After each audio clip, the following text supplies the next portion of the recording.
parte del plan de desarrollo del instituto y con la idea de conocer más cuáles son las investigaciones de los investigadores e investigadoras adscritos al instituto.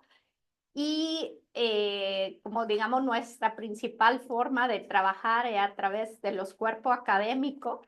Este espacio también es una forma de compartir, crear y pensar en nuevas líneas dentro de nuestros cuerpos o reflexiones que nos ayudan a pensar no solamente a nivel individual, sino a nivel colectivo.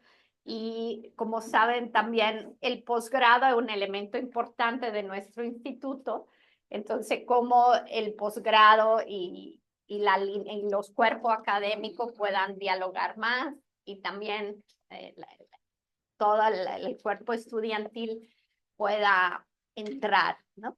Entonces, eso fue un poco el objetivo de este simposio y que esperamos desarrollar el día de hoy, de mañana, y el viernes en la mañana, que será una sesión a puerta cerrada, justo para ver la reflexión final que nos llevamos a cada cuerpo, cómo nos redefinimos o no, cómo continuamos, ¿no? Entonces, es el objetivo de ese primer simposio. Estamos muy contentas de crear espacios de reflexión y, y vincularnos también con, en este caso, estudiantes de la maestría que tienen la función de moderadoras, moderadores y de relatores y relatoras, ¿no?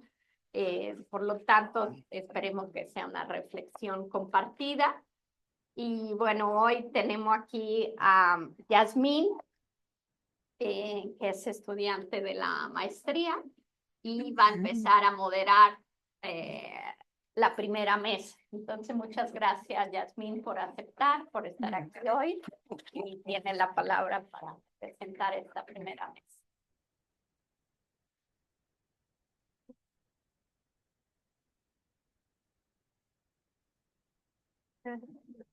Bueno, buenos días a todos primeramente y pues vamos a iniciar con las mesas. Tenemos de momento como invitados especiales a el doctor David Piñera Ramírez con el tema de la educación particular en Baja California, incremento y diversificación de 1957 al 2024, y también como invitado al doctor José Atahualpa Chávez Valencia con su tema educación indígena en el noroeste de México, las escuelas, albergue de Baja California, y también como invitado al comentarista de ambos temas a presentar, el doctor Miguel Ángel Gutiérrez López de la Facultad de Historia de la Universidad Michoacana de San Nicolás, y que pues estamos felices de contar con su presencia y pues vamos a dar inicio de una vez a los temas. Muy bien, muy bien, muchas gracias. Pues para mí es muy grato pues participar en este simposio que es sí, una nueva actividad que emprende nuestro instituto y pues me causa especial satisfacción compartir la mesa con el compañero Atahualpa y muy particularmente con nuestro comentarista, el estimado colega doctor Miguel Ángel Gutiérrez, pues que es una especie de miembro honorario de nuestro instituto, ¿verdad? Tenemos relaciones con él desde, pues no sé cuántas décadas, ¿verdad? Mucho gusto. Bueno, lo que presento en esta ocasión es parte de una investigación que estamos desarrollando aquí en el instituto, denominada Proceso Histórico de la Educación Superior en Baja California, de 1957 a nuestros días. Es una investigación que iniciamos en 2023, finales de 2023. Pues aparezco como responsable con la colaboración de 3 egresados de la licenciatura en Historia: Fátima Soberanes, Pavel García y Eduardo Luna. Y pues aprovecho para agradecer el apoyo decidido que nos proporciona nuestra directora, la doctora Diana Méndez, para el desarrollo de la investigación. El marco temporal es de 1957 al presente. ¿Por qué 1957? Porque en ese año se crea la primera institución de educación superior en Baja California. El objetivo es la elaboración de un libro que se contempla entregar al departamento editorial a fines de este año. Ya andamos allí, pues, correteados. Si bien la investigación incluye los ámbitos público y privado de la educación superior en Baja California, hoy me centraré especialmente en el sector particular,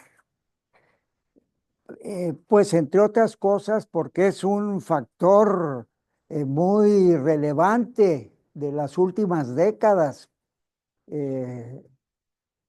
Pues ya hemos hecho estudios anteriores a partir de, pues, la década de los 50, 60 del siglo pasado, y sin lugar a dudas el fenómeno que sobresale en la actualidad es, pues, el incremento de la educación particular. Como señalamos, la educación superior se inicia en Baja California en 1957. Podrán captar que se trata de un fenómeno tardío si se toma en cuenta que en la Ciudad de México existió universidad desde 1551, o sea, un retraso nada más como de 4 siglos. Poco para reflexionar en la periodización regional. A la fundación de la UABC en 1957 le siguió la del CETIS, Centro de Enseñanza Técnica y Superior, eh, eh, una institución pues bastante seria, y que se creó en 1961, 4 años después de la UABC. En ese tiempo se trataba de instituciones pequeñas con un desarrollo bastante lento. El ritmo cambió, hacía grandes pasos, ¿verdad?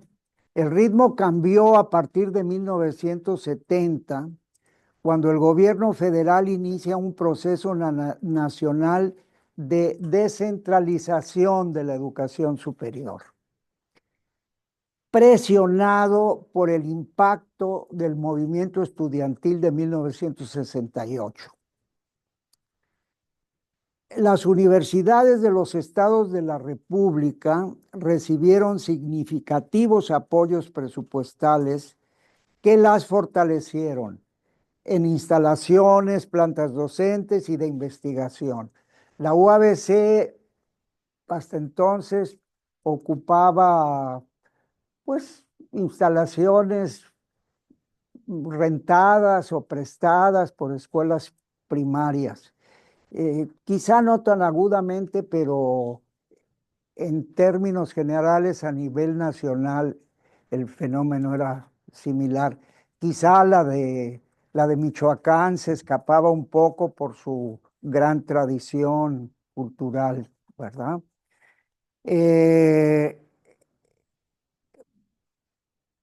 Pues el apoyo fue en instalaciones, incremento de plantas docentes y de investigación, lo que redundó, esto es muy importante, en un considerable aumento de la población escolar. Ello se realizó mediante un esquema, ubicarnos 60, 70, 80, un esquema de estado de bienestar, con programas de desarrollo social, no solo educativo, habitación, servicios médicos, etcétera. A fin de que se perciba con mayor claridad el proceso, he seleccionado algunas gráficas. Pues voy a ver si alcanzo a verlos porque ya, mira,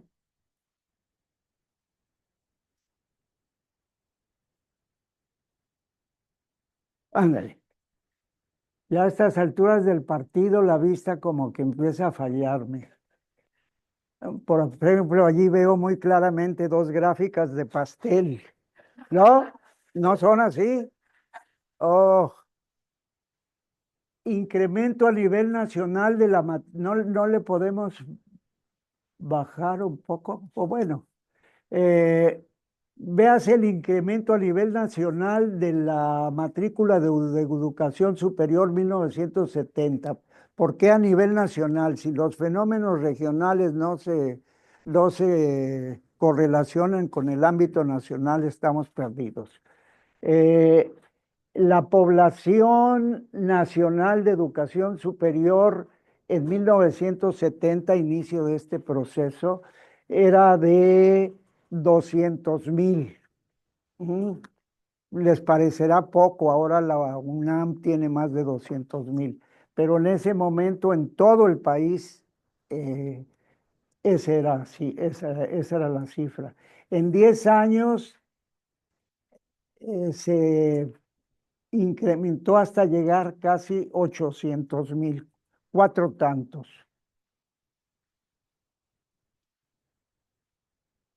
¿Cómo estaba el panorama a nivel estatal en esa década?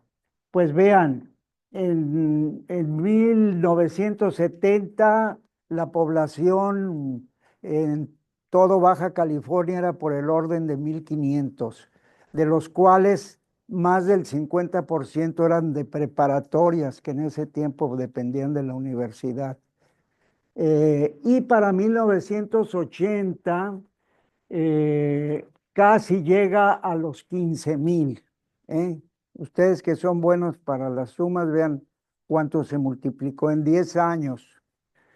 Reflejo pues de las eh, instalaciones, presupuestos, todo. Papá. Eh, pues cómo se eh, corrobora este proceso de descentralización que les mencionaba. Primero, el nivel nacional. En 1970, en la Ciudad de México se concentraba el 52% de la población de educación superior y en todos los estados solo el 48%. En 10 años se invierte propiamente la relación. Los estados de 48 ascienden a 71 y el Distrito Federal de 52 desciende a 29.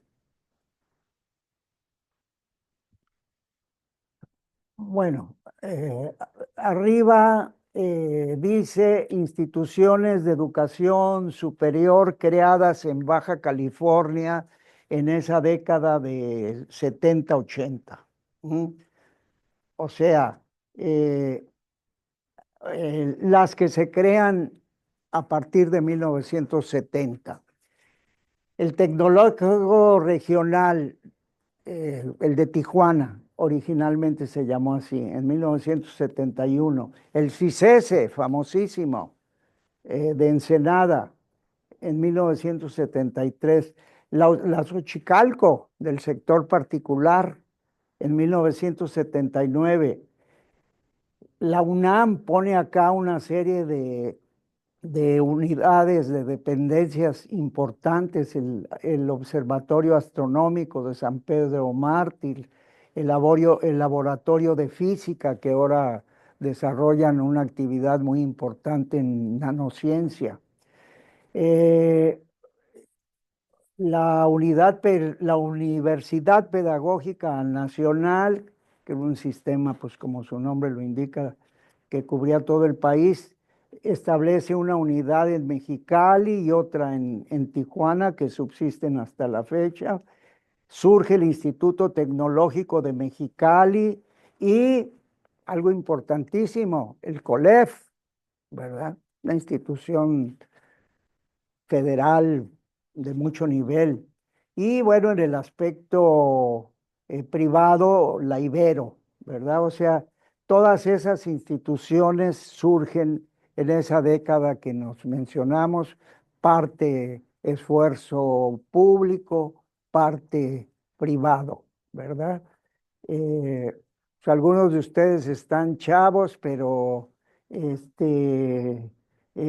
panorama de la educación superior en Baja California antes de los 70 era totalmente distinto.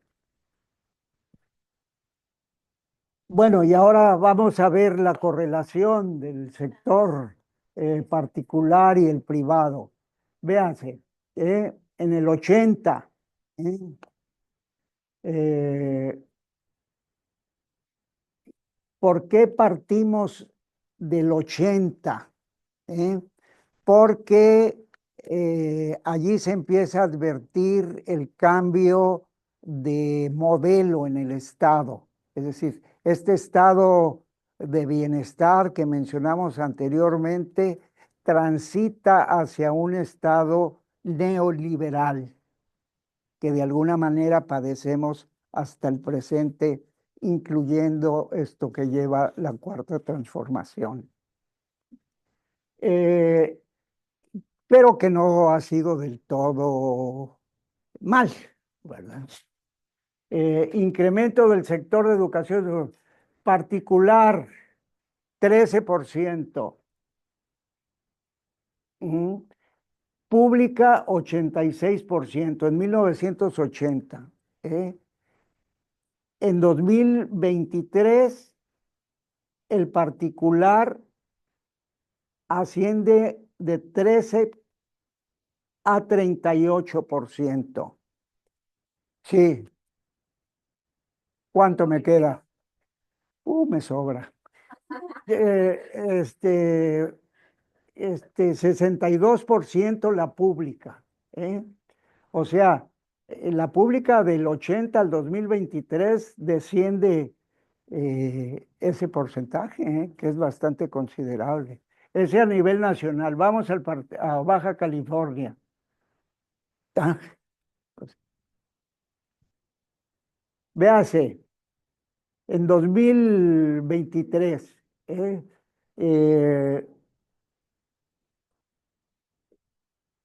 la pública es 73 y la particular 27, perdón, 2003.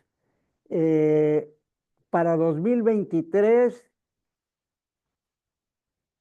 la particular asciende a 34% y la pública desciende a 66%.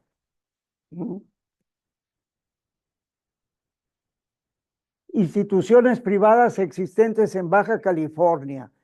En 2007, que realizamos otro estudio, eran 36 instituciones privadas.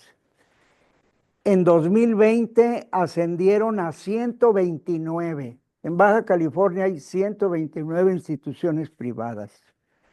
¿Cómo se reparten? Mexicali 32, Tijuana 71, Ensenada 17, Tecate 2, Rosarito 7. Consideraciones generales sobre el sector particular en Baja California. Teóricamente, se supone que hay complementariedad con el sector público, es decir, que apoya al, al, al sector oficial, ¿verdad? Y que colabora. Otra característica es que se han diversificado los programas. Hay muchas maestrías que no crea el sector privado, por ejemplo, bueno, unas que se adaptan a los horarios de los alumnos, algunas con sentido empresarial, eh, otras pues muy específicas como licenciatura en videojuegos, otra en moda, etcétera. Diferencias en nivel académico. Hay instituciones privadas que merecen todo nuestro respeto, como el CETIS, la Xochicalco, ¿verdad? De muy buen nivel, y otras que por desgracia son muchas, que son patitos, de un nivel muy criticable, muy criticable. Se observa un sentido promocional. Es decir, como son empresas, necesitan clientes, entonces se observa una mercantilización que la vamos a poner de manifiesto aquí. Los escudos, ¿verdad?, de las instituciones tradicionales e importantes como la UABC y el CETIS, que tienen una carga ideológica, etcétera, se han sustituido por logos como la Universidad del Pacífico, ese instituto de estudios especializados, con imágenes impactantes desde el punto de vista mercadológico, ¿verdad? Bueno, atrás.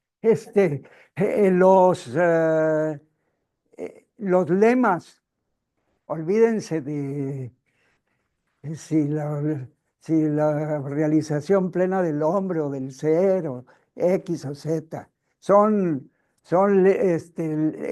eslogans mercadológicos.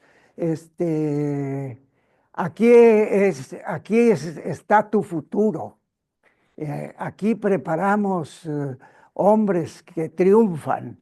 Todo este sentido eh, este, motivacional, ¿verdad? Eh, Nuestra pasión es cocinar. Inscríbete ya. Bueno, y ahora algo importantísimo, ¿eh? Muchas gracias.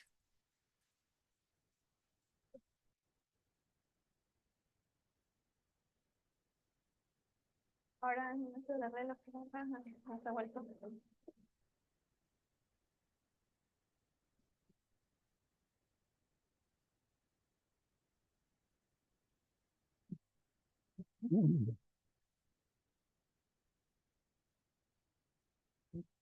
Órale.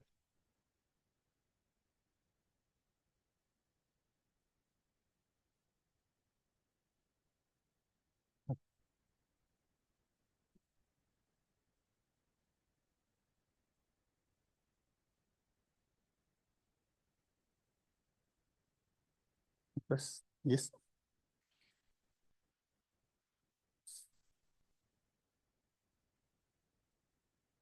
Mejor. Bien, bueno, igual agradecer y pues otra vez coincidir con Miguel Ángel y con el doctor Piñera, pues es un gusto, ¿no? Igual con Miguel Ángel, pues esa relación que se inició en la Michoacana, pues acá se mantiene, ¿no? Bien, lo que yo les presento hoy es un avance de esta investigación que lleva por título Las escuelas albergue de Baja California, que se inscribe dentro de una temática mucho más amplia que tiene que ver con la política indigenista en cuestión educativa en el noroeste de México, ¿no? Sobre todo me interesa rastrear lo que pasó por lo menos en Sonora, Sinaloa, Chihuahua, Baja California, en cuestión educativa. Ya tengo indicios para trabajarlo de esa forma, entonces el interés es más allá de Baja California. ¿Se puede cambiar esto de aquí? Sí, ahí está. Bien, entonces, ¿qué objetivos persigue esta investigación? Bueno, también comentar que esta temática se describe dentro del proyecto de investigación registrado aquí en la UABC, en el CICASPI, que lleva por título Historia del Indigenismo en Baja California. Entonces, ahí estoy ya encaminando varias investigaciones sobre los proyectos productivos, sobre lo que tiene que ver con la cuestión agropecuaria, que tiene que ver con la organización, tanto colectiva, cooperativa, comunitaria, la educación y la cuestión territorial. Entonces, también se engloba dentro de una investigación más amplia. Entonces, de manera concreta, ¿qué se busca con el avance que se presenta hoy? Empezar a ya mostrar indicios de cómo vamos a trabajar en la cuestión educativa del indigenismo en Baja California, pero de manera profunda.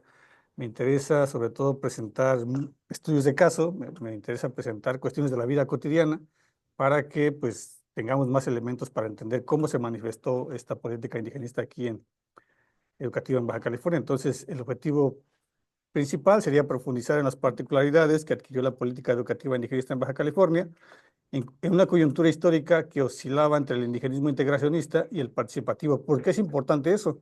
Porque cuando llega a Baja California al INI y cuando llega con esas políticas educativas, sucede algo bien interesante a nivel nacional. Se está cuestionando al INI, el INI responde de manera institucional, crea más centros coordinadores, llega al de Baja California, pero también está el cuestionamiento a los postulados teóricos y la orientación del indigenismo, sobre todo en cuestión educativa. Entonces ahora se señala que no se va a seguir imponiendo el sistema de modelo de escuela urbana más rígido, sino que va a ser un modelo más flexible. Entonces ahora se habla de tomar en cuenta las especificidades culturales y étnicas de los grupos y que a partir de ahí se van a plantear políticas educativas. Entonces empieza a hablar de educación bilingüe bicultural y educación bilingüe indígena bicultural, y hace fue una parte ahí, es bilingüe bicultural. Sí, educación indígena bilingüe y bicultural. ¿Qué quiere decir? Que van a trabajar en lenguas indígenas preferentemente, que se va a tomar en cuenta el entorno en el cual se desenvuelven los niños indígenas, tanto en la comunidad como en la escuela. Y algo interesante es que desde aquí se empieza a plantear este discurso que ahora es muy presente en la educación, la interculturalidad, ¿no? Entonces, es interesante por eso plantear la investigación, para ver cómo esto se reflejó aquí en Baja California, ¿no? Cómo se vio este tránsito o no de una escuela que buscaba básicamente castellanizar a una escuela que en teoría suponía que iban a considerar la particularidad indígena. ¿Qué más se busca? Pues todo lo que les comenté, llevarlo a un estudio de caso de 5 escuelas albergue para ahondar en su implementación, funcionamiento, en la cuestión del personal, en condiciones materiales, asistencia alimentaria y educativa, así como en los conflictos interétnicos experimentados en su devenir cotidiano. La investigación específica sobre las 5 escuelas albergues cubre una temporalidad que va de 1974 al 2003, aunque como, bueno, sobre todo el doctor Miguel Ángel lo revisó en el texto, la temporalidad se va mucho más atrás, por lo menos hasta la fundación del INI y hasta donde podemos ubicar el origen del sistema de escuelas albergue, que es en 1959, pero el centro será 1974, 2000, 2003. ¿Por qué es relevante, por qué es pertinente llevar a cabo esta investigación? Coincidiendo con Juan Luis Ariego y Andrés Fábregas, ellos señalan que de lo que adolece más los estudios antropológicos e históricos, sobre todo, que son muy escasos sobre el indigenismo, y que hace falta esta mirada regional.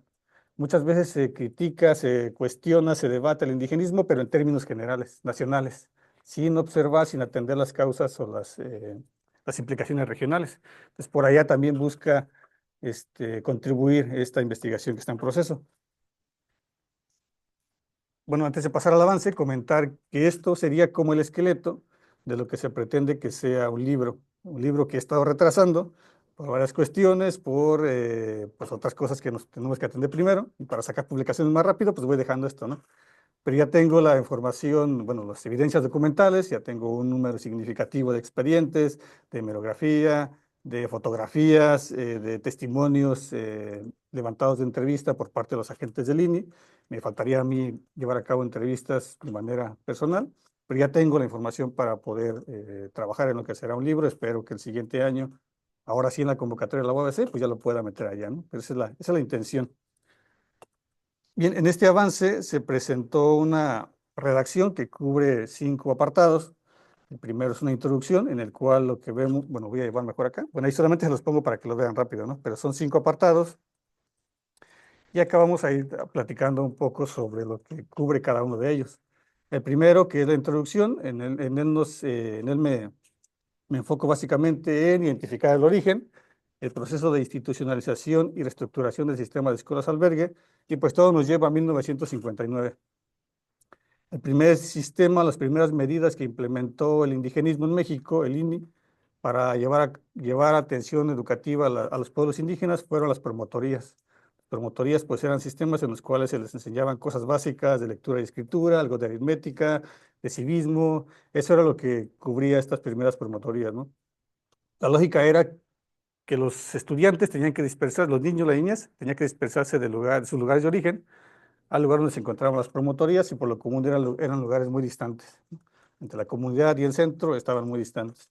Entonces, eso empezó a promover en los padres de familia que ellos empezaron a postular un sistema de escuela pues más acorde a sus necesidades. Y identificaron que lo mejor era establecer ciertos espacios, ellos llamaban semi-internados, en los cuales pudieran asistir de lunes a viernes y después regresar el fin de semana a sus comunidades para que no se perdiera el vínculo familiar y el vínculo comunitario. Entonces, este sistema se empezó a implementar en Chihuahua en 1959. Ahí vemos la primera escuela albergue se estableció en Aguasarca y después se establecieron otras 4.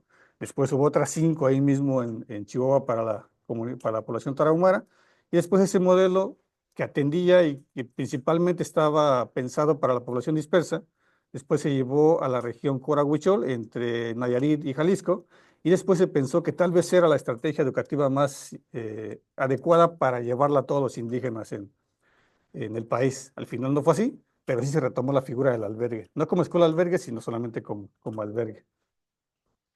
Aquí mencionar que en este sistema del albergue, pues hay diferencias. Está el albergue escolar y está la escuela albergue. El albergue escolar, pues básicamente es el albergue que se instala a la par de una escuela ya establecida.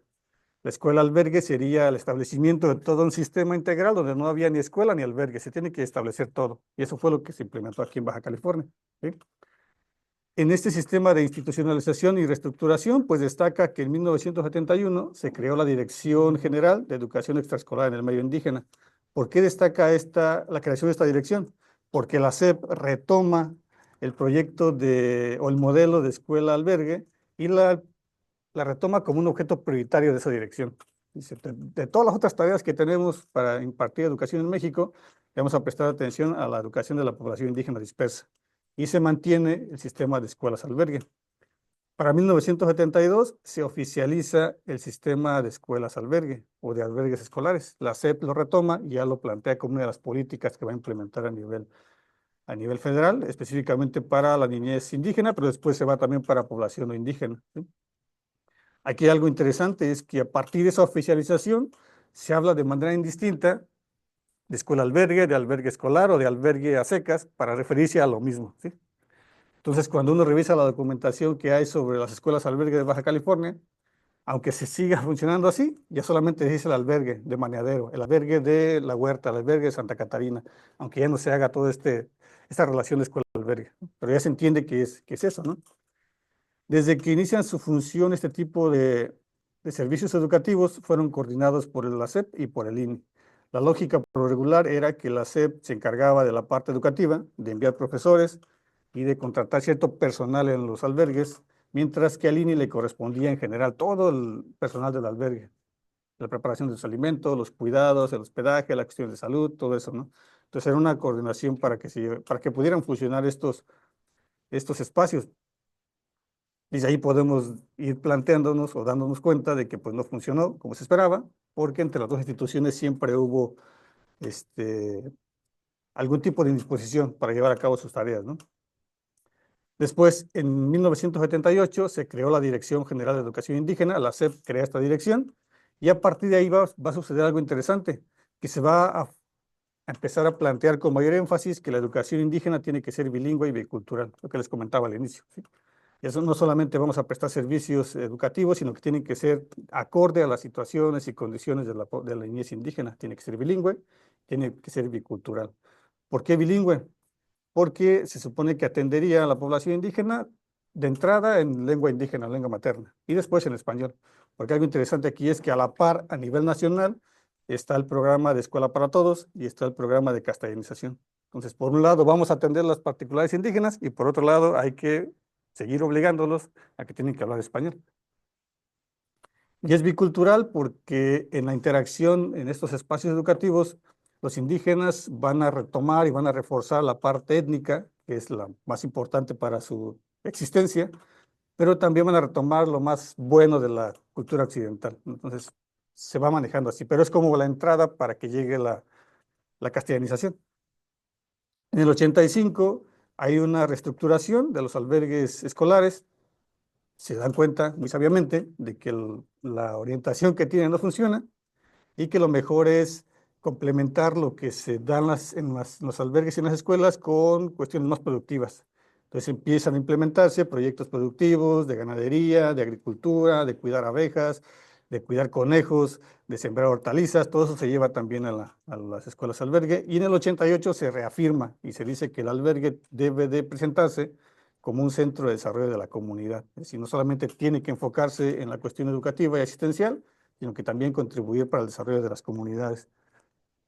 Bien, en Baja California, eh, este modelo de escuelas albergues pues fue adecuado, fue idóneo porque la población acá mantenía un patrón o se identificó bajo un patrón de asentamiento disperso, tanto la población nativa como aquella que ha sido identificada como migrante. Entonces se establecieron 5 escuelas albergue, aunque ahí entre signos de interrogación pongo 6, porque en algunos documentos aparece una que se supone se tenía que establecer en juntas de Neji, pero al final no funcionó. Entonces, creo que con 5 basta para poder explicar. Además hay documentación sobre ellas, ¿no? Entonces, al final estas escuelas se establecieron en Santa Catarina, en La Huerta, en Maneadero, en la Colonia Agrícola Estado 29 en San Quintín y en el Rancho Los Pinos. Esas fueron las 5 escuelas albergue que funcionaron aquí en Baja California. Ahí, bueno, en el texto lo que hago es presentar un esbozo muy rápido del panorama que había en Baja California en cuanto a oferta educativa para indígenas y pues era muy precaria. Había varias aulas, señalan los documentos, aulas abandonadas, aulas que habían sido donadas por estadounidenses o por gente de grupos religiosos. Entonces, eso es lo que había. Había mucha escasez de profesores, pero ya cuando esté el libro lo van a poder revisar más a detalle. También se trabaja la cuestión de los promotores culturales, aquellos que se van a encargar de llevar a la práctica la escuela bilingüe y bicultural, que básicamente son jóvenes indígenas que se llevan en su primer momento a Bicam Sonora para que se capaciten y después regresen como profesores. Los servicios ofertados, básicamente, ¿qué ofertan las escuelas albergue? Pues hospedaje, alimentación, enfermería, lavado de ropa y educación, obviamente, ¿no? ¿Cuánto me queda, Yasmín? 2, ¿no? Sí. Sobre el personal indígena, de ahí destacaría pues, que el personal de estos albergues estaba integrado por un jefe o jefa del albergue, asistentes de servicios en el plantel y cocineras y auxiliares de cocina. Además de los profesores, el director de la escuela es la planta de estos espacios. Del avance que entrego, yo destaco una tabla que realicé, que me costó un buen de trabajo, en el cual hago esta identificación del albergue, la localidad, la clave, la función, el nombre de los jefes, de la jefa, de los auxiliares, de todo los personal, la lengua materna que tienen, el nombramiento que tienen, la escolaridad, la fecha de nacimiento, la fecha de ingreso, perdón, a los albergues. Es un cuadro que considero que es como uno de los aportes más interesantes que hice hasta el momento del avance. Y otra cuestión es que trabajo la rotación del personal en los albergues y que eso llevó a muchos conflictos. En ocasiones se pensaba que de la misma comunidad tendrían que salir parte del personal de los albergues. Por ejemplo, de Santa Catarina se pensaría que de ahí mismo saliera la auxiliar de cocina o el jefe del albergue. Pero ¿qué pasaba? Que de Bañadero mandaban a Santa Catarina y había conflictos de entrada, ¿no? O de Santa Catarina mandaba una cocinera a Rancho Los Pinos y había conflictos con el jefe de personal. En el avance muestro, sobre todo en la parte de los conflictos, retomo así de manera muy extensa los casos en los cuales hay quejas, hay reportes de cómo se está diciendo, pues es que ya no cumple con su trabajo, tampoco el jefe cumple, además lo están acusando de que se mete al cuarto de las niñas, de que no es organizado, de que ha golpeado a estudiantes, etcétera, ¿no? Y para cerrar, en cuanto a la pregunta que pongo al inicio, ¿era 100% indígena el personal? Pues no. En teoría se planteaba que tenía que ser así, para que funcionara y cumpliera con los objetivos de la escuela indígena, bilingüe y cultural, pero al final no se satisfacía la demanda de personal con la población indígena baja californiana y por lo tanto se recurría a población mestiza o población indígena migrante, ¿no? ¿Qué más? Y pues eso solamente es cuestiones del funcionamiento, sobre todo lo que más es recurrente es que funcionan muy mal, porque no están bien equipadas, porque no hay para reparaciones, porque siempre dependen del presupuesto, siempre hay que estar concursándolo y nunca llega lo que piden. Y al final quien carga con el peso del funcionamiento y de que estén activos estos espacios es la comunidad. entre los profesores, entre los jefes de albergue, las cocineras, los estudiantes, los padres de familia, por ahí también el ejército, son los que llevan a cabo reparaciones, acondicionamientos y cosas de esas, ¿no? El conflicto del que les comenté, las dificultades que hay entre el personal y pues con eso para ser respetuoso con el tiempo. Gracias.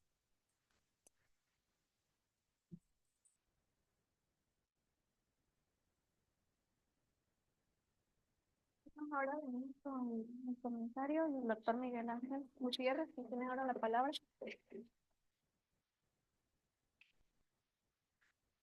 Gracias. Bueno, es un placer estar aquí de nuevo.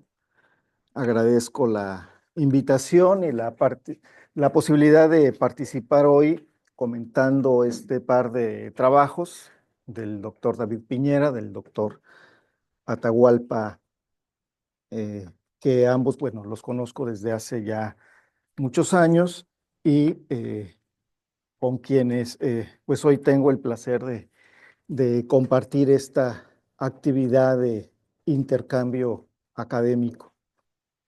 Quiero decir como comentario general para los trabajos que, como vieron, esto es el avance de investigaciones que me parece que van a ser muy importantes para contribuir a aumentar el conocimiento, los estudios y sobre todo las discusiones, análisis sobre la historia de la educación en Baja California, en dos niveles, obviamente, muy diferentes en cuanto a sus problemáticas, características, como son el nivel básico y otro un nivel superior, pero que en conjunto pues forman parte de una problemática general que es el de la educación.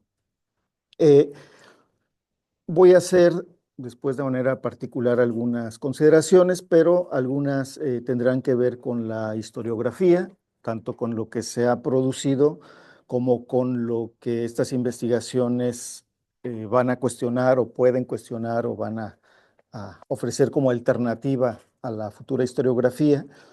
Y otra cuestión importante también es la necesidad de ver y valorar y contrastar las visiones locales y regionales de los problemas con relación a una visión nacional y a visiones de alcance internacional. En el caso del trabajo del doctor Piñera, que como ven se centra en la educación superior en Baja California, en un periodo que son pues prácticamente los últimos 70 años, pero en esta ocasión aquí en la presentación se habló sobre todo de estos cambios que ocurren entre los años 70 y 80. Es importante ver este fenómeno aquí porque en Baja California estamos ante esta particularidad de que hay un modelo, la educación superior, el caso de México, el modelo que se ha implementado ya desde hace muchas décadas es el que se impulsa desde la UNESCO y nosotros pertenecemos a un área a nivel mundial en el que compartimos el área con todo, corresponde a toda América Latina y el Caribe. Y Estados Unidos y Canadá están en otro esquema. Y entonces nosotros en México respondemos a estas políticas que nos llevan por el modelo que nos corresponde, por esa separación eh, eh, internacional que se establece para la educación desde la UNESCO, pero pues estamos también con las tensiones fronterizas de tener que estar respondiendo a necesidades, también de la presión norteamericana que le gustaría que aquí se hicieran las cosas de una manera, pero México tiene que seguir también otros patrones de desarrollo. Y entonces, pues ahí eso da como resultado cierta tensión. También hay que decir que es evidente que la producción historiográfica sobre la educación pública, en particular la educación superior, pues está totalmente dominada por trabajos sobre la educación pública. Hay pocos trabajos sobre la educación superior privada en escuelas particulares y cuando lo hay es por instituciones, no hay estudios globales o de mayor alcance, sobre todo para América Latina. Algunos países sí lo tienen, algunos trabajos, sobre todo como Brasil o Chile, pero en general la producción es mucho menor con respecto a la educación pública. Y entonces, ¿cuál es el resultado de esta historiografía menor? Que mucho del trabajo que se hace pues es equiparando el tipo de desarrollo, características políticas entre la parte pública y privada, y a partir de ahí se construye todo. Otra cuestión también es que después esto plantea retos al momento de establecer periodizaciones, porque, bueno, y de eso habrá que detenernos un poco. Hay una obra que, bueno, el doctor Piñera seguro la conoce muy bien, de Ángel Rama, que se llama La tercera reforma de la educación superior en América Latina, que este académico pues ha trabajó muy de la mano de la UNESCO, y entonces pues realmente es uno de los conocedores de del modelo de educación superior que se ha implementado para América Latina y el Caribe, y entonces él plantea una periodización, la cual en algún momento pues, era una hipótesis de trabajo, se realmente corresponde con la realidad, es decir, las investigaciones han llevado a establecer que así funciona, pero es una periodización que si bien sí funciona, pues toma en cuenta el escenario latinoamericano y caribeño, y lo que resulta de eso es que cuando se estudian los casos particulares, locales, regionales o nacionales, eh, eh, responden al modelo, pero a veces no de manera automática.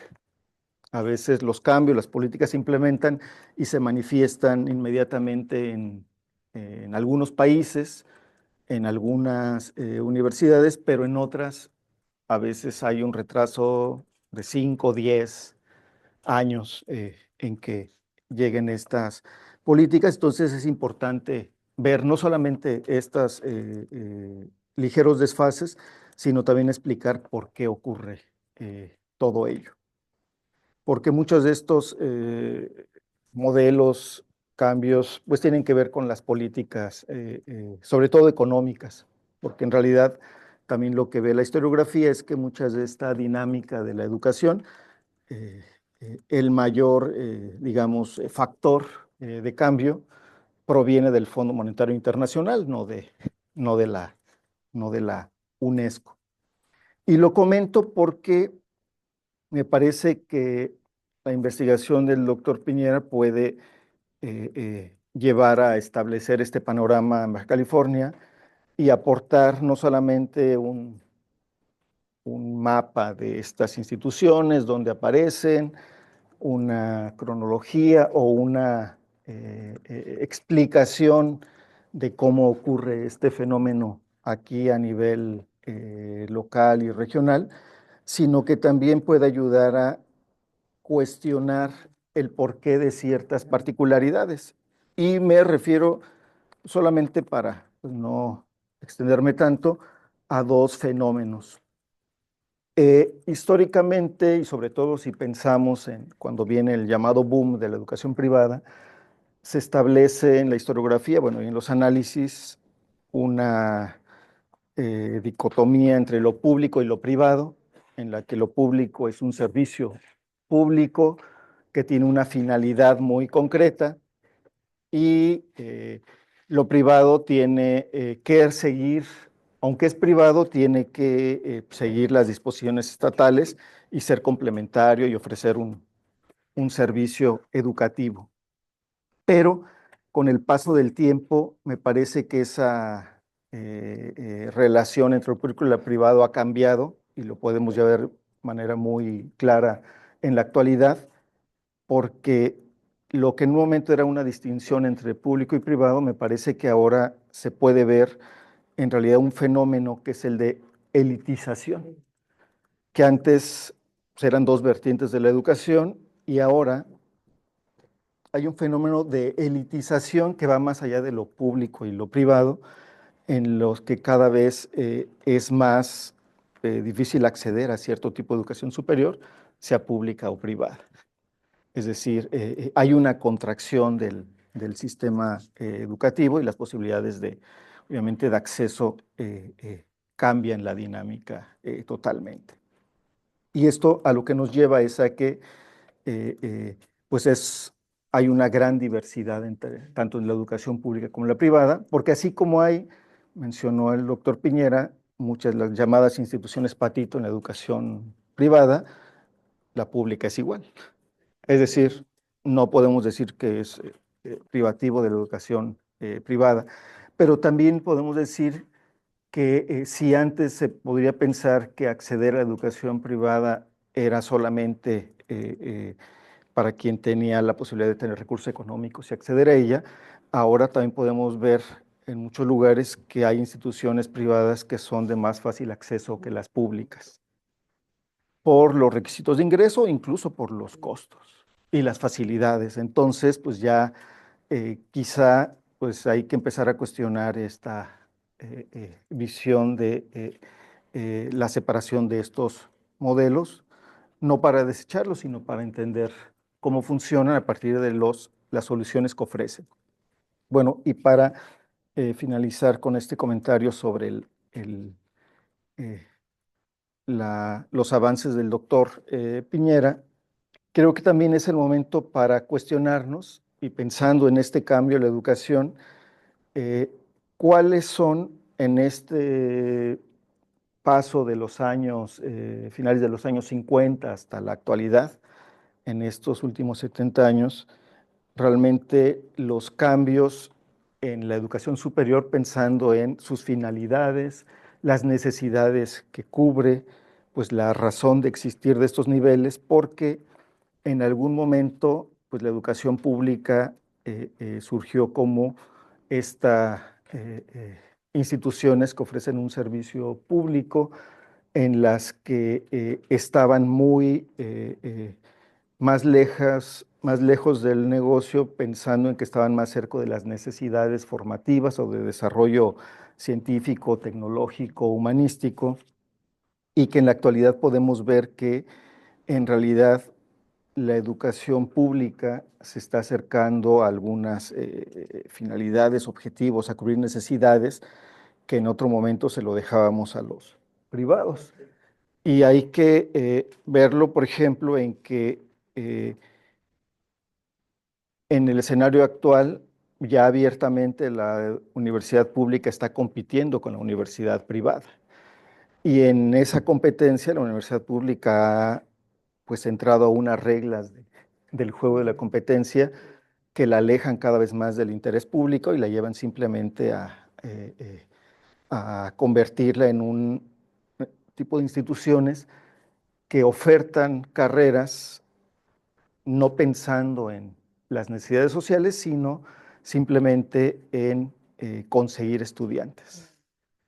Y pensando a veces en campos laborales que en realidad están más enfocados a servicios o a ciertas políticas de desarrollo y no a una política pública de desarrollo social o científico o tecnológico. Y les comento nada más de manera muy puntual, porque ahora que leí lo que escribió el doctor Piñera y veo la problemática, en Morelia yo pues soy profesor también de la ENES, la Escuela Nacional de Estudios Superiores de la UNAM, que oferta algunas carreras que en su momento pues, aparecieron como muy necesarias y innovadoras, que tienen que ver con tecnologías de información, estudios comunitarios, gestión documental, archivos, etcétera. Y ahora la UNAM abiertamente ha planteado que son carreras con pocos estudiantes y ha planteado eliminarlas o limitarlas para en su lugar ofrecer dos carreras, Derecho y Psicología. Es decir, y así dicen, no fallan, porque además se entiende que pues, las instituciones públicas reciben recursos por estudiante. Y las universidades privadas pues reciben recursos por estudiante, por colegiatura. Entonces ahí llegamos en realidad a un problema que va más allá de esa diferencia de lo público y lo privado. Entonces, pues me parece que un estudio de esta magnitud, a mí me parece que puede realmente llevarnos a cuestionar si esa manera de ver la educación y entenderla con esa división entre lo público, lo privado, los intereses públicos y los particulares explica todo, o hay que ir un poco más allá y también entender, pues si esta dinámica realmente está condicionada por un modelo federal o incluso internacional, o en qué medida los intereses y los grupos de poder locales presionan para este tipo de desarrollo, porque sí es realmente significativo y habría que esperar ahora que salga el libro para entender, por ejemplo, por qué Tijuana tiene esa explosión tan particular, bueno, ese número tan grande de instituciones de carácter privado con respecto por ejemplo, aquí en este caso a la capital, que es algo que no es muy común en otros lugares. Bueno, con respecto a el doctor Atahualpa Chávez, debo decir que, bueno, también hay, obviamente, algunas problemáticas comunes con el doctor Piñera, esta cuestión de la educación, estas presiones de un modelo federal, nacional, incluso internacional, igual para América Latina, el Caribe, o estos países latinoamericanos que con una población, lo que se entiende como una población indígena, y las soluciones que se ofrecen al ver a esta población como un problema, ¿no? Porque eso ya es significativo verlo así. Y creo que en el caso del doctor Atahualpa es una investigación que, pues, de entrada, a lo que hay que plantear, el principal aporte es que es uno de esos trabajos que lo hace, pero el resultado debe ser ya el de un cuestionamiento sistemático más profundo de la política indigenista. Porque debo decir que obviamente es un problema complejo y cada vez que mientras leía y veía estos casos y algunas citas textuales de algunos de los involucrados, lo que plantean, pues el problema es complejo, las soluciones que ofrece el Estado a veces lo hacen más complejo, no lo resuelven.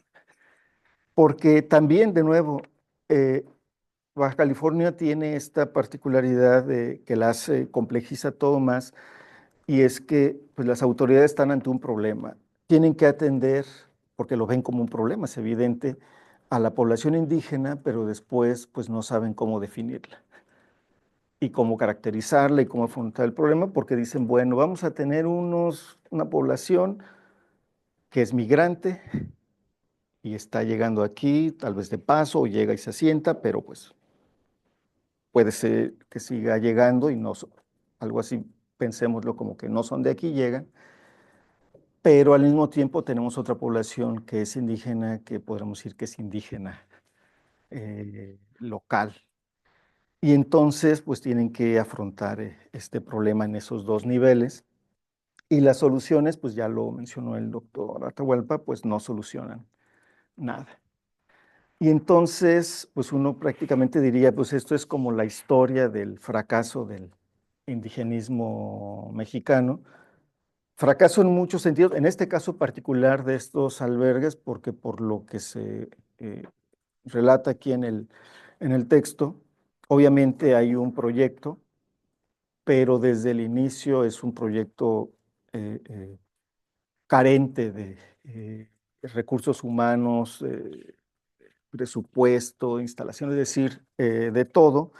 Y después es evidente que una vez que se lleva al terreno, pues resulta ser insuficiente. Algo que también está en el texto y me parece que pues un gran momento para cuestionarlo en este cuestionamiento del indigenismo mexicano es que Y esta, pues creo que debe ser una crítica tanto al indigenismo como política del Estado mexicano, como a la visión académica sobre ese indigenismo, que muchas veces responde a la política educativa pública, porque se habla de una visión integracionista y se habla después de una visión en la que se busca la participación de las comunidades indígenas, como si el integracionismo fuera una visión desde el poder, desde el gobierno, donde se dice, pues están fuera del Estado, de la nación, vamos a integrarlos, y después se dice, bueno, vamos a darle la oportunidad de que ellos participen en su integración. Pero creo que si nos salimos un poco de ese marco del Estado mexicano, sobre todo el que se construye después de 1917, veríamos, si nos vamos al periodo colonial, estas políticas, sean integracionistas o participativas, yo lo leí y decía, pues esto, si le cambiamos los nombres, la locación, sería como un trabajo de historia colonial. Vamos a hacer un albergue, como antes hacíamos un pueblo para congregar indios, no los vamos a evangelizar, pero los vamos a castellanizar. Es decir, la política después de siglos sigue igual, y eso nos lleva después a cuestionarnos incluso más a fondo, porque yo creo, bueno, sin ser un especialista total en el término, en el problema del indigenismo, en realidad muchos de los problemas y esta dinámica del Estado mexicano con los pueblos indígenas, pues en realidad son problemas construidos en la época colonial. Las poblaciones, lo que se entiende como poblaciones indígenas, pues lo que sabemos de ellas es esta configuración que se da en la época colonial, y a veces pues sí se sabe un poco de lo que había anteriormente, pero sobre todo tenemos todo esto. Porque incluso las posibilidades que tienen de reclamar un territorio, de reclamar jurídicamente alguna posibilidad de ser reconocidos como comunidades indígenas, pues su origen, digamos, en términos jurídicos, está en la época colonial.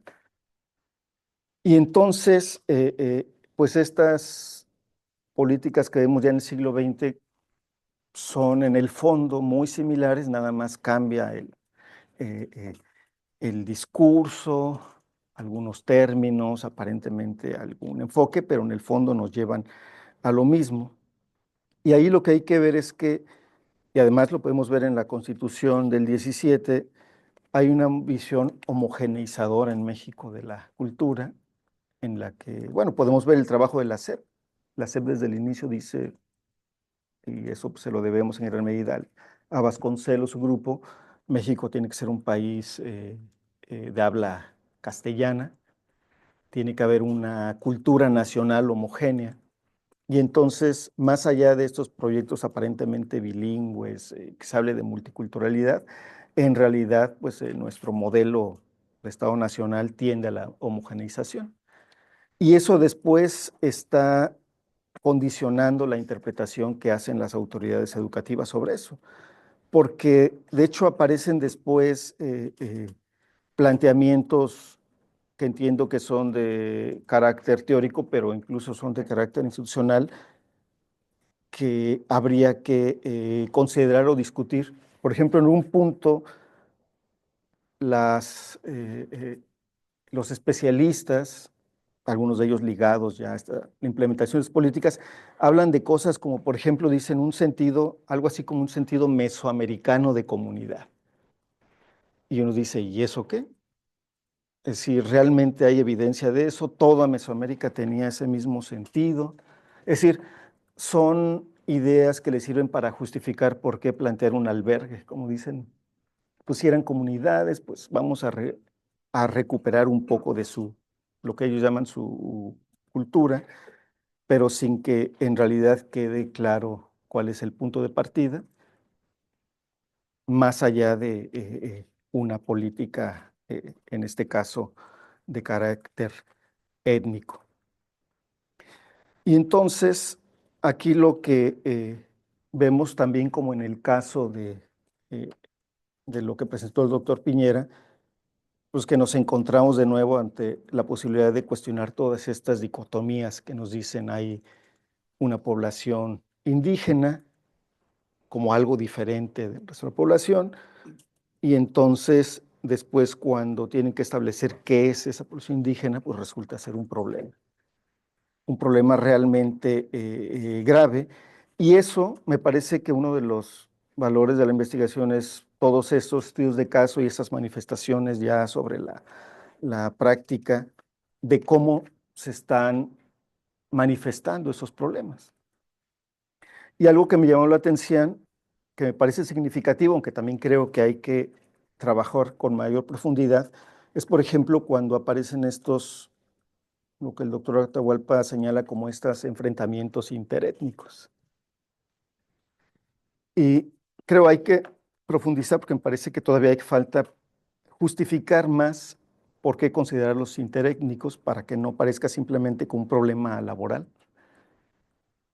Es decir, vemos ahí unos casos de quieren correr a una cocinera, la autoridad dice pues es que no trabaja, no hace nada, ella dice pues yo sí trabajo, el director es el que no hace nada, pero en el fondo de eso, pues en realidad lo que vemos es el caso de unas instituciones que están diseñadas, llamémoslo así, para el desastre, porque en realidad están trabajando sobre una serie de comunidades que tienen problemas realmente evidentes de marginación, de pobreza, educativos, y en los que se espera que un simple albergue que les dé educación y formación bilingüe va a resolver los problemas.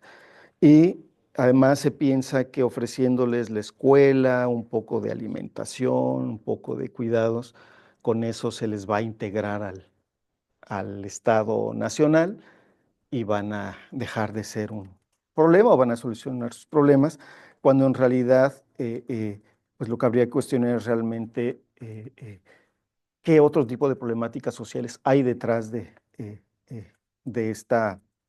estas comunidades y estos albergues, más allá del problema estrictamente étnico. Porque, pues, me parece que esos albergues, aunque no hubieran sido diseñados desde esta perspectiva interétnica, bilingüe, multicultural, hubieran enfrentado problemas similares. Es decir, tal vez el problema va un poco más allá. Y ya una última cuestión es que el caso de, como decía, el caso de Baja California y estos albergues es como cuando se haga un gran mapeo a nivel nacional, pues será creo que uno de los aportes más significativos, justo por esta característica que mencionaba de lo difícil que es después estar ubicando y calificando académica o jurídicamente como indígena una población en una zona de alta movilidad, porque creo que ese es uno de los grandes retos de la investigación sobre las poblaciones indígenas, es de entrada establecer a qué se refieren con eso. Bueno, y Atahualpa pues conoce muy bien, viene de Michoacán, un estado en la que aparentemente todo está muy claro cuáles son las poblaciones indígenas y en realidad no lo es así, porque hay unos que tienen tierras y no se asumen como indígenas, tienen tierras de comunidad, y hay unos que no tienen tierras y se asumen como indígenas. Es decir, y en realidad, ¿quién está diciendo que esos albergues están dirigidos a cierta población y que esa población es la que debe estar ahí? Muchas veces no es la población, es una política pública. Y entonces, pues me parece que pues, es un gran momento y una gran oportunidad para realmente establecer un trabajo sobre, más allá de la educación, pues sobre la política indígena en Baja California, para ver si realmente funciona o no. Y bueno, para no abusar del tiempo, me quedo hasta aquí y agradezco la oportunidad de leer estas dos muy interesantes investigaciones. Gracias, doctor. Tenemos un tiempo para comentarios que quieran realizar justamente tanto el doctor Sí, cómo Piñera no, como cómo el no. doctor Atahualpa. Entonces, doctor Piñera. No, pues yo agradezco muchísimo el comentario del doctor Miguel Ángel Gutiérrez, pues que corrobora su amplio conocimiento en materia de educación superior. Y yo coincido plenamente en esta visión que tienes de los fenómenos educativos que hay que pues ver el aspecto local, el aspecto nacional y el internacional.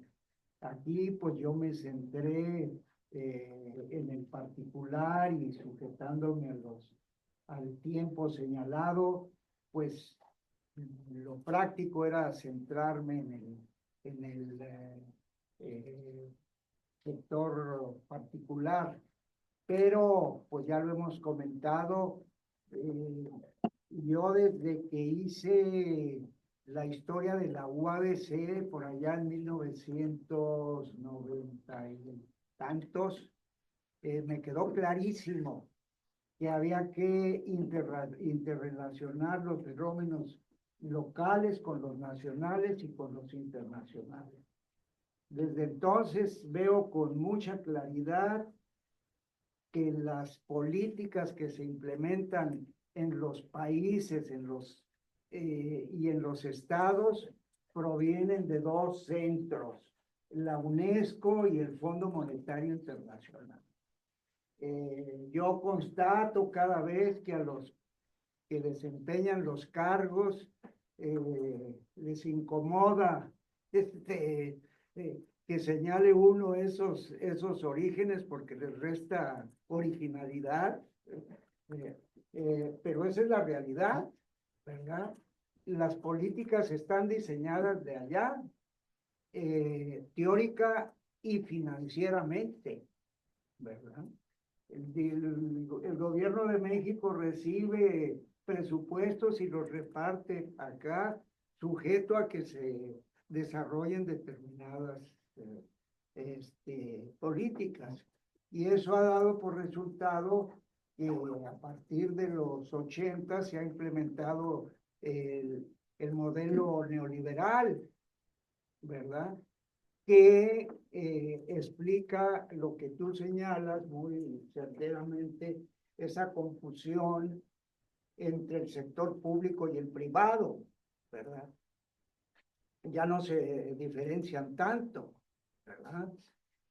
Obedecen a mecanismos similares, ¿verdad? Pues eso es lo que está sucediendo, inclusive hasta el presente. En lo que va del periodo gubernamental federal, solo ha habido un propósito de modificar el modelo neoliberal, un propósito, que no ha aterrizado. Y tenemos muy claro, y esto será producto del libro, en América Latina el sector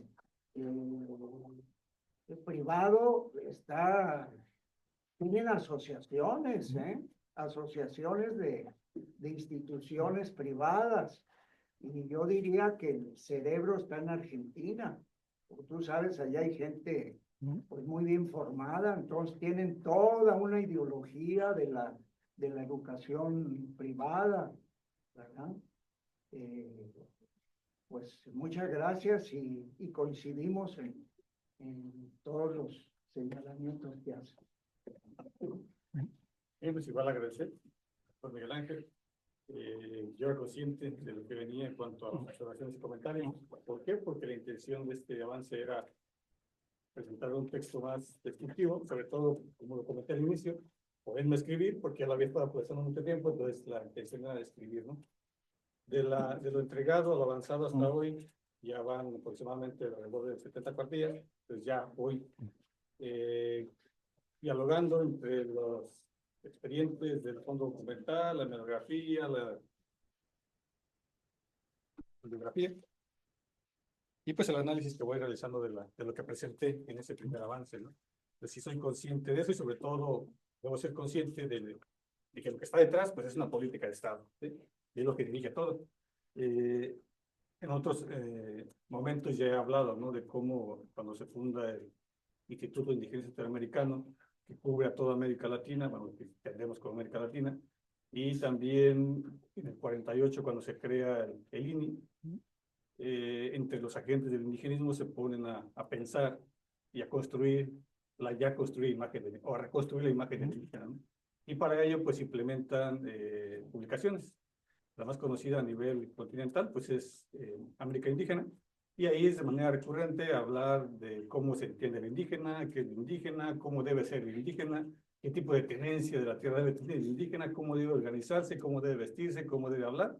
Eso es de manera constante en América Indígena. Entonces, para el caso de México, está México Indígena, está el Boletín Indigenista, está la Nueva Indigenista, y es lo mismo, ¿no? Hablar sobre las particularidades de los indígenas, porque siempre lo que va a dirigir todo es una construcción homogénea para todos los indígenas. Aunque hay estudios sobre los zapotecos, los mixtecos, los triquis, los tarahumaras, los seris, los yaquis, los llamados yumanos, lo que va a primar siempre va a ser una construcción generalizada para todos. Es bien interesante cómo en 1970, cuando se habla precisamente de la educación indígena, bilingüe y bicultural, esto de atender particularidades regionales o locales, lo que dicen es, pero en las clases de historia vamos a hablar sobre los aztecas. Vamos a llevar a cabo un proceso de aztequización para que se den cuenta los indígenas, y en este caso hablaban del noroeste, hablaban de Chihuahua y de Sonora, decían para que se den cuenta que tienen antepasados pues, importantes y que son los aztecas, ¿no? Y hay un comentario que se da ahí, que es una entrevista, y le preguntan si eso no va en contra de la política que está proponiendo, ¿no? En materia educativa, y dice, no, porque ellos ni sabían que tenían historia, ¿no? Nosotros venimos a darles, a presentarles esta historia para que ellos de ahí empiecen a construir su identidad como indígenas, ¿no? Que son herederos de esos grupos. Entonces, como que eso es lo que estoy haciendo ahora, ¿no? Contrastar los informes, los oficios del indigenismo de Estado con los testimonios y con lo que pueda yo ir analizando, ¿no? También en esto de la generalización, pues esta idea de que, pues como soy indígenas, todos viven en comunidad. Y eso es para Baja California. Ya lo planteé también en otro escenario, en otros momentos, como esa idea de comunidad, pues al final influyó mucho, fue muy determinante para que, si no todos, la mayoría de los proyectos que implementó en Baja California fracasaran de entrada de la tierra. No puedes exigir reconocimiento sobre lo que fue la tierra, porque ustedes mismos no se reconocen como comunidad. ¿Cómo van a exigir que nosotros reconozcamos como bienes comunales? No podemos llevar proyectos productivos, no pueden funcionar, no pueden obtener crédito, porque ustedes no se organizan como cooperativa o como comunidad. Entonces, como que esa imposición de modelos organizativos, pues también se reflejaban acá en la educación. Vamos a trabajar en el albergue, el huerto escolar, como si fuéramos una comunidad. No funciona porque entre ellos no se ven así. O bueno, no bajo esa idea mesoamericanizada, pues no funciona así. Iba a comentar otra cosa de eso.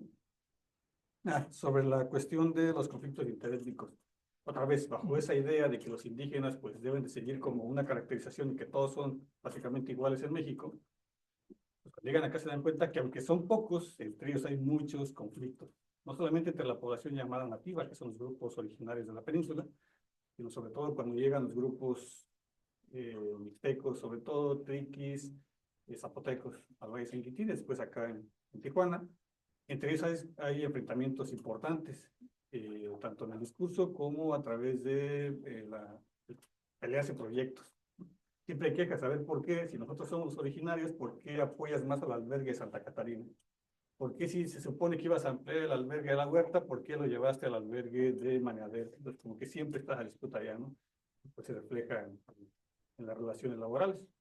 eso va más allá. O el que se identificara que todos los indígenas que estaban en Baja California eran mixtecos.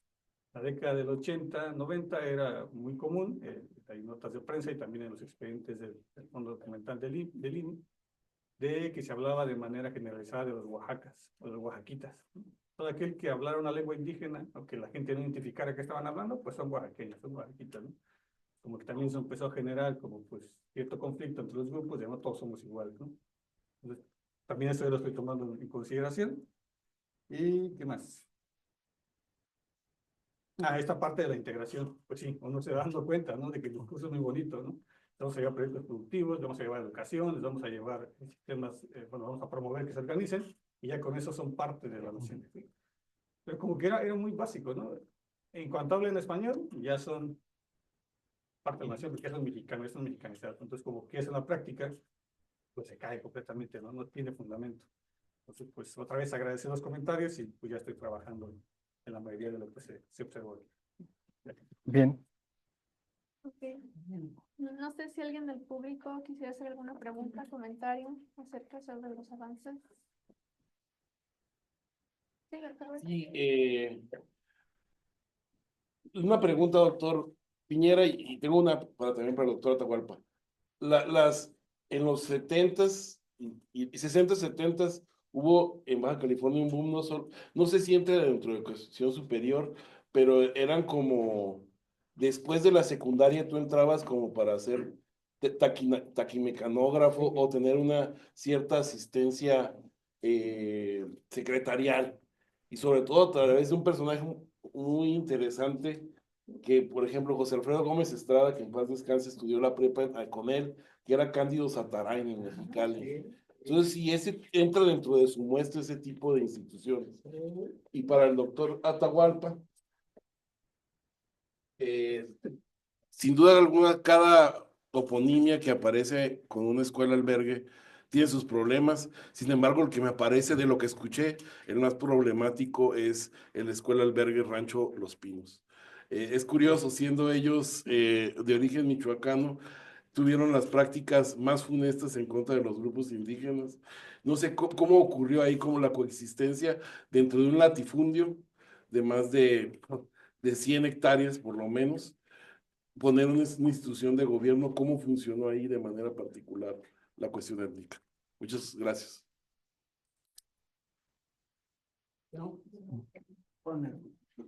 Si hay más preguntas del público, Muy bien. para ya ir Sí, cerrando sí, para sí. la siguiente mesa. En paquete. ¿No? Bueno, pues qué bueno que mencionas al célebre profesor Cándido Satarain. Él dirigió el Instituto Cultural de Baja California, que era de nivel técnico, ¿verdad?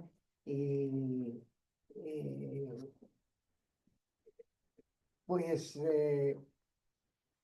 de alguna manera fue antecedente de la UABC porque la carrera de enfermería que él impartía allí pasó a la UABC, ¿verdad? Y luego desapareció ese instituto porque no tenía razón de ser ya a esas alturas. Él se movió en el esquema oficial. Esa era una institución pública, tenía presupuesto, pero se manejaba de manera muy independiente, por eso te dio la idea de que era particular.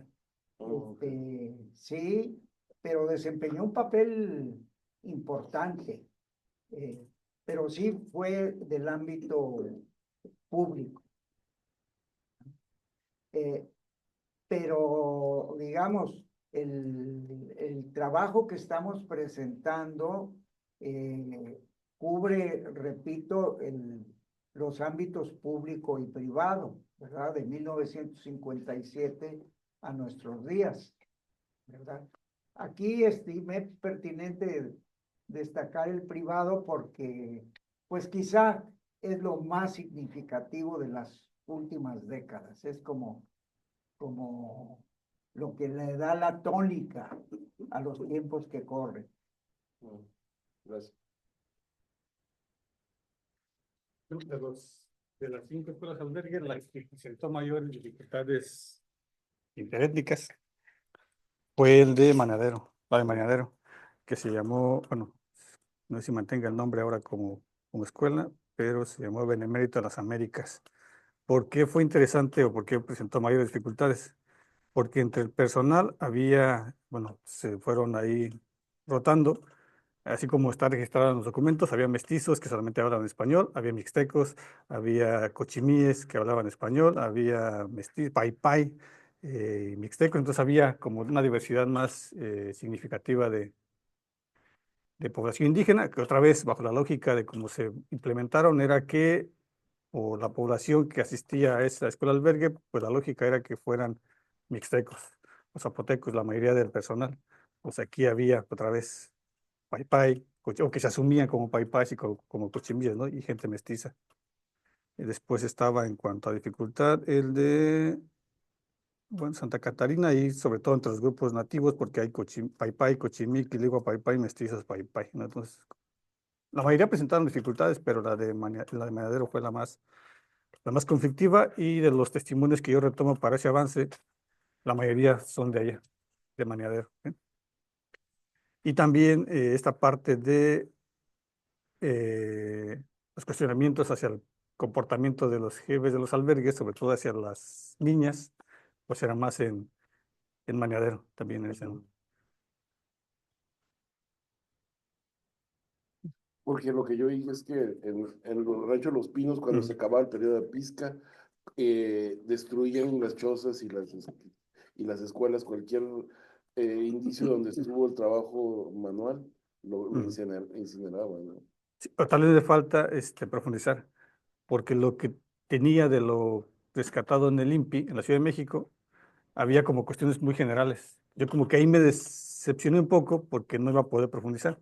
Entonces, revisando otros expedientes en Ensenada, está el Centro de Investigación y Documentación de las Etnias, donde me encontré un expediente de alguien que se puso a organizar de manera no oficial el fondo documental y creó carpetas. Y hay carpetas específicas por cada escuela albergue y por cada empleado, ¿no? Entonces, como que me falta ir a revisar eso y pues ahí voy a tener ya un panorama mucho más amplio, ¿no? Entonces, muchas gracias. Damos por terminada la primera mesa y damos gracias también a la presencia de los doctores, doctor Piñera, al doctor Miguel Ángel y también al doctor Atahualpa. Muy bien, muy bien.